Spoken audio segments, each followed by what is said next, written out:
waa qiso gaaban balse cajiib ah kuna saameyn doonto.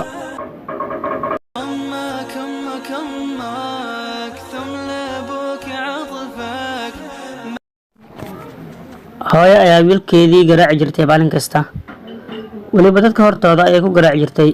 isagana ma uusan ooyi jirin mana caraari jirin.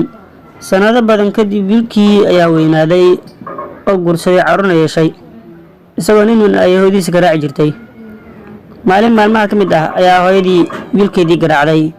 markii ay garaacday ayuu ooyey ninkii ilaa garkiisa ay ilinta buuxisay.